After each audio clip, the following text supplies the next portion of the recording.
Well, hello. Today I wanted to check how much I can upgrade an old laptop, which I found.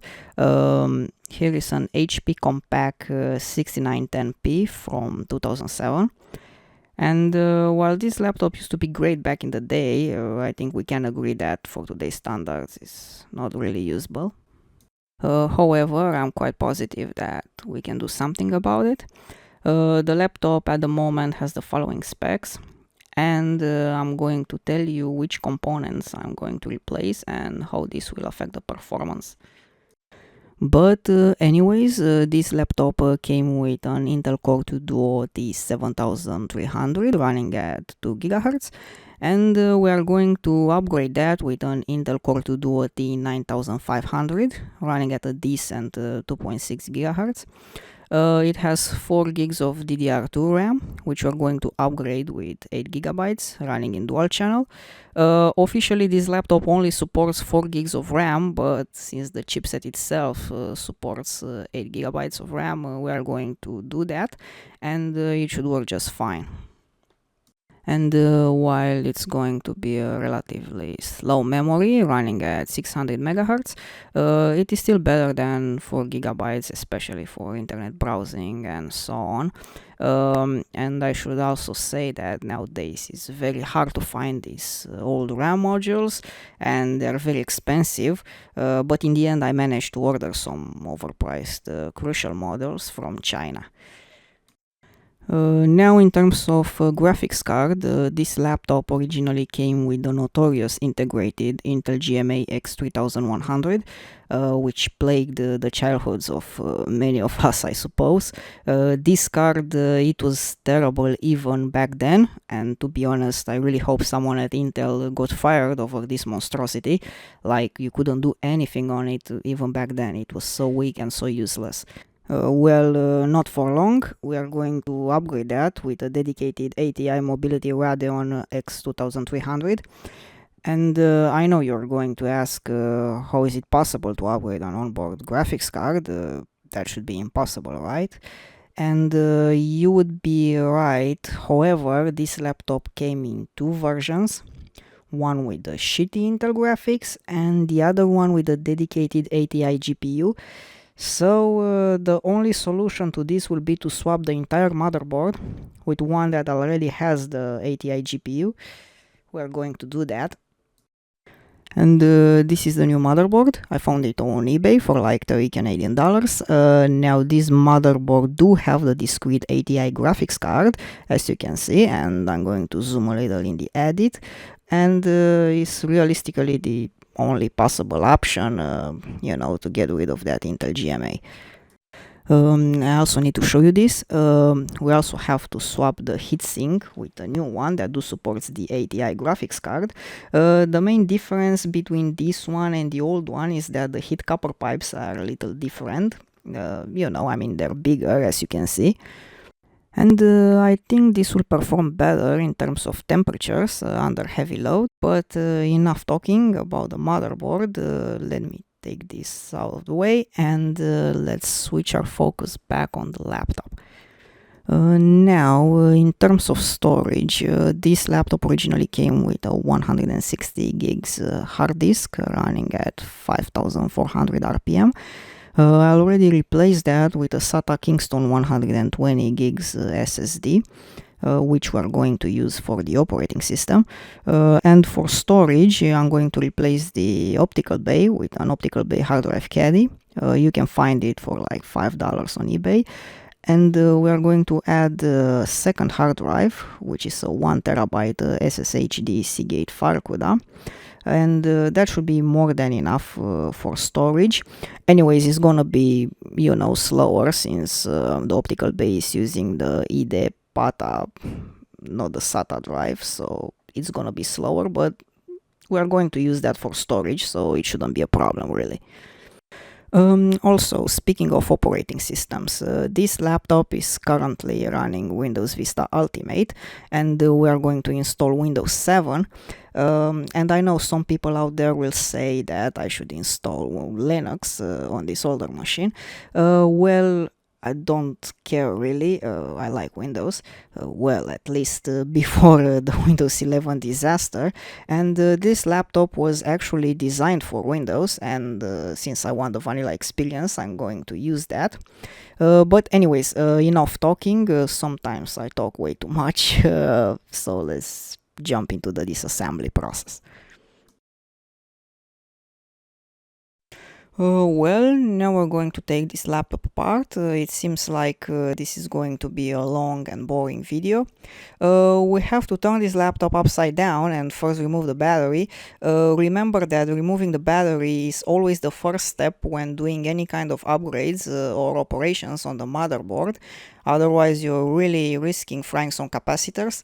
As you can see, I also wear gloves because my hands are, well, sweaty and I can't risk shorting the board.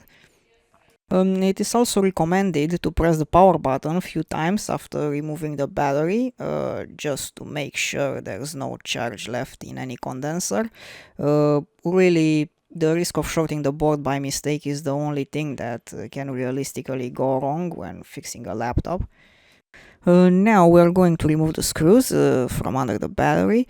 In fact, we should remove all the screws from the back of the laptop, including the screws from the RAM access and the screws from the Wi-Fi card. But anyways, I will just skip this part.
Okay, I ended up breaking the optical bay because this one, it was stuck in here.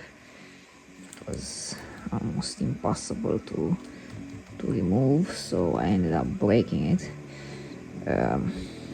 But it's fine because we are going to replace that one with an optical bay anyways. And this is our motherboard. Now I'll come back after replacing. Okay, so now the new motherboard is installed. Now we have to flash the BIOS so we can install the new CPU. We did have some issues with the Wi-Fi card. It got stuck on the old motherboard with those two stupid screws. Like, no matter what I try, they won't come off, so I will have to use a drill with some screw extractor bits, and I hope it's gonna work. Now after we flash the BIOS, we are going to replace the CPU. We just need a screwdriver to release the old CPU from the socket and just put the new one.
And we are now checking the BIOS, and looks like everything was a success. It's detecting our new processor and the 8 gigs of RAM.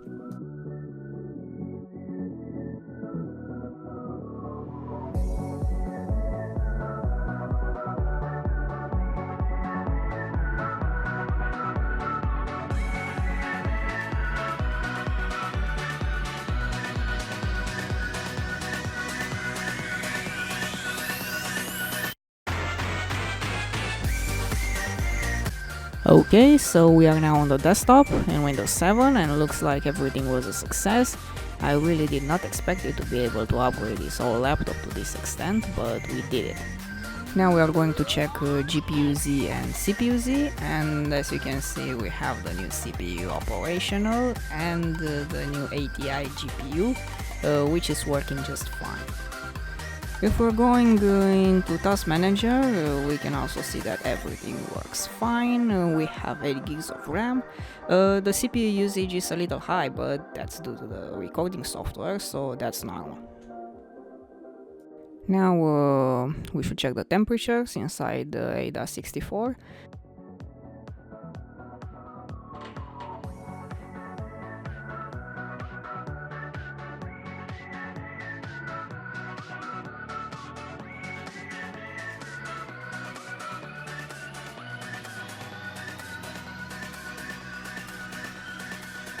Once again, while it's running a little hot, while in idle is not really that much and is perfectly usable.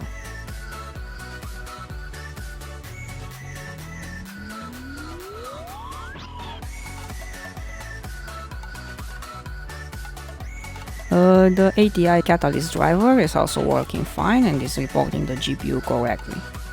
I should also mention that you can improve the performance of this card by quite a lot with modded drivers and with some overclock.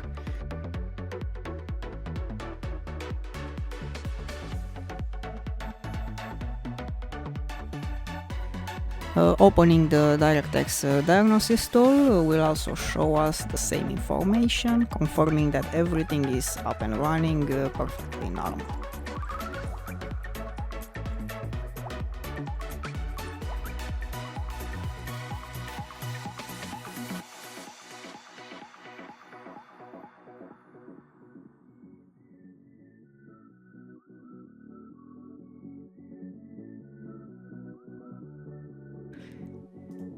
Same thing in my computer, system properties, everything is showing up and looks like it improved our Microsoft Windows benchmark score quite a lot.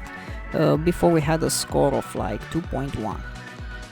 But anyways, thank you very much for watching and I hope you had fun.